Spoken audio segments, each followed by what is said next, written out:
Nuestra intervención se reduce sustancialmente a insistir en algo que se ha planteado por quienes me han antecedido en el uso de la palabra, y es el hecho de que las legislaciones y esa costumbre, sobre todo latinoamericana, de positivismo jurídico decimonónico no solucionan problemas como el que hoy estamos tratando. Si bien es cierto, ellos son un elemento, no son la solución efectiva, eficiente y eficaz al problema que se nos plantea. Para eso hemos tomado una reflexión que hiciera el maestro Norberto Bobbio, ese maestro de la Escuela de Torino, quizá uno de los filósofos del derecho más importante del siglo pasado, en el cual disertaba sobre la guerra y la paz. Colombia ha sido un escenario de tensión social, política y económica. Los horrores de nuestro conflicto interno son ampliamente conocidos y en muchos casos superados con heroísmo por un pueblo de cuyo tesón nos sentimos orgullosos. Sin embargo, y sin soslayar esta carga histórica, esta intervención no ahondará en esta situación, sino que presentará una postura propia del pacifismo ético que funda sus posibilidades de éxito en el querer del constituyente primario que estableció en nuestra Constitución de 1991 todo un plexo de deberes exigibles a los colombianos en el contexto del Estado Social de Derecho.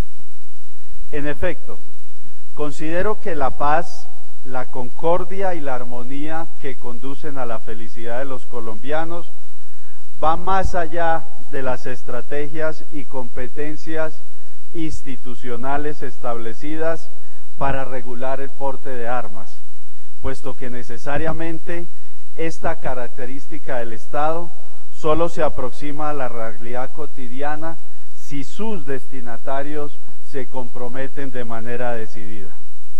Entonces, proponemos que si cada ser humano cumple estrictamente con el mandato contenido en la Declaración Universal de los Derechos Humanos, la paz dejará de ser un enunciado y desarmarse será uno de los pasos para alcanzarlo, siempre y cuando se contribuya voluntariamente en su legitimación.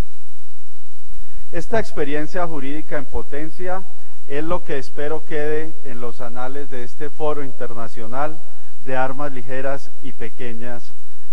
Posiblemente la audiencia se pregunta, ¿por qué trasladar a los individuos una competencia que prima facie es institucional? ¿Y cómo hacerlo en el momento histórico jurídico en el que precisamente al parecer los derechos priman sobre los deberes? En su Tratado General de la Política, Norberto Bobbio actualiza la cuestión formulada por Immanuel Kant: si el género humano se encuentra en constante progreso hacia lo mejor, y al efecto recorre el tránsito político de la primacía de los deberes a los derechos, aunque la conclusión de su disertación conduce a afirmar que el estado moral ideal será el de la preponderancia de los derechos en el contexto del pacifismo ético. Los deberes tendrán un papel central en lo que el profesor español Eloy García ha dado en considerar como la herramienta para la creación de la noción de ciudadanía y virtud. Es justamente este panorama teórico recogido por la Corte Constitucional colombiana el que nos lleva al retorno a los deberes básicos, el que sustenta esta ponencia. Con una metáfora que se emplea habitualmente, puede decirse que derecho y deber son como la cara y la cruz de una moneda, pero ¿cuál es el derecho y cuál es el revés? Depende de la posición de quien mire la moneda. En la historia del pensamiento moral y jurídico, esta moneda ha sido contemplada más por el lado de los deberes que por el de los derechos. No es difícil entender por qué. La cuestión de qué es lo que se debe hacer o no es en primer lugar, un problema más de la sociedad en su conjunto que del individuo en particular.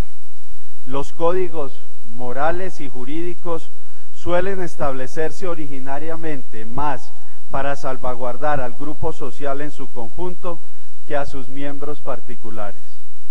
El paso del Código de Deberes, entendido como aquel que obliga al individuo a respetar el pacto inicial a una costa de su individualidad, al Código de Derechos, supuso, según el profesor Bobbio, que se comenzase a ver el problema, no ya solo desde el punto de vista de la sociedad, sino lo que es más importante desde el punto de vista del individuo.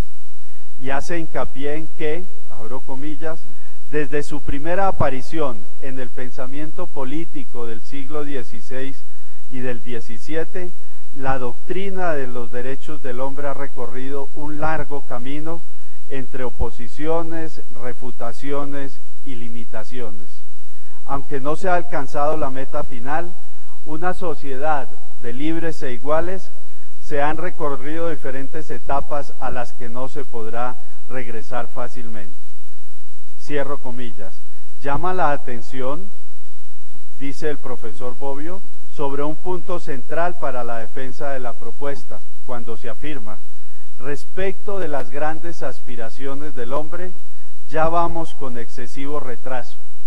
Procuremos no incrementarlo con nuestra desconfianza, con nuestra indolencia, con nuestro escepticismo.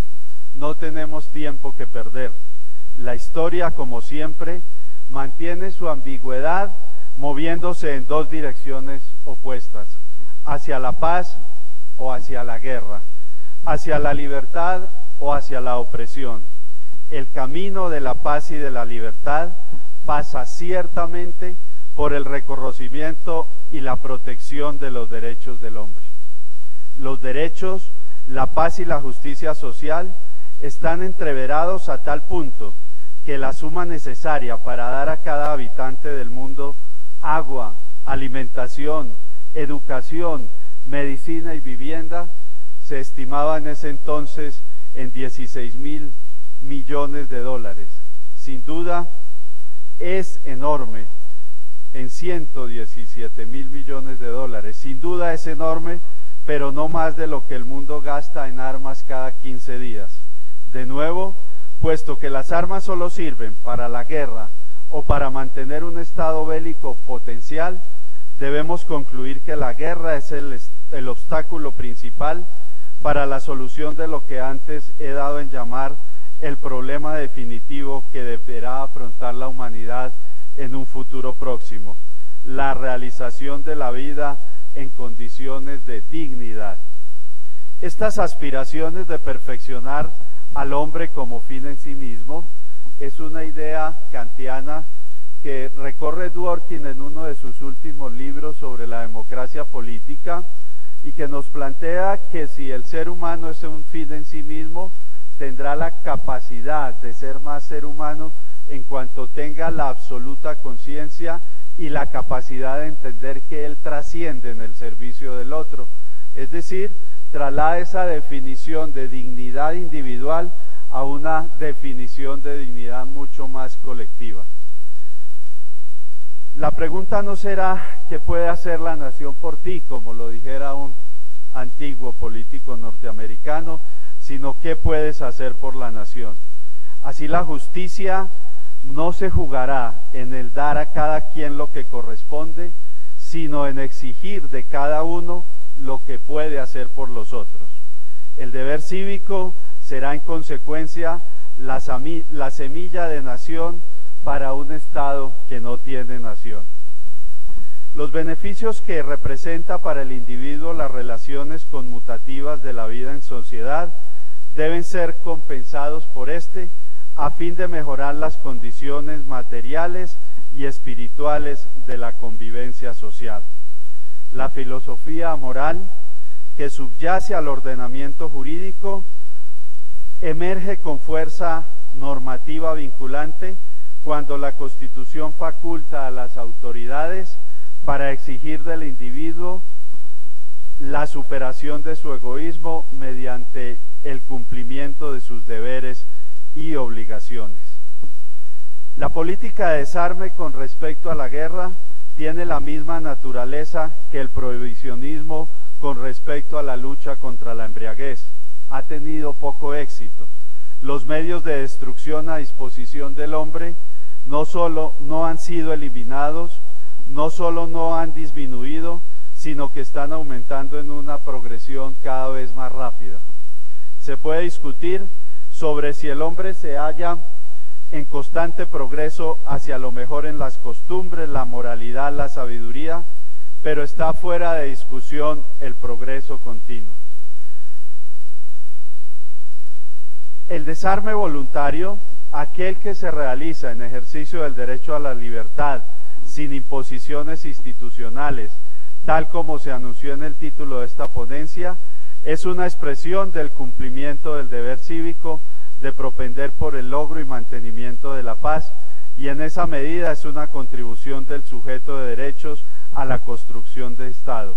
Estos actos serán en consecuencia educación para la paz, en la que se entienda, siguiendo al profesor Bobbio, que las controversias deben resolverse mediante las armas de la razón y no mediante la razón de las armas.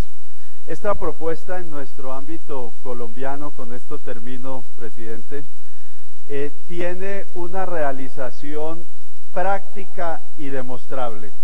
Durante el gobierno de la alcaldía del profesor Antanas Mocus, de Enrique Peñalosa y en la de Lucho Garzón, a través de un proceso de educación ciudadana, de cultura ciudadana, se rebajó de 80 a 17 por 100.000 habitantes el índice de homicidios provenientes de este tipo de armas, lo que nos da una posibilidad de reflexión, pero sobre todo de entender, y discúlpenme que sea reiterativo, que más allá de la herramienta del derecho, más allá de esa labor legislativa que cumplimos quienes ejercemos este apostolado, existe algo mucho más supremo que está en el centro del problema y que es el ser humano. A ese ser humano es el que hay que entender en su dimensión a través de procesos de educación y de cultura ciudadana. Muchas gracias.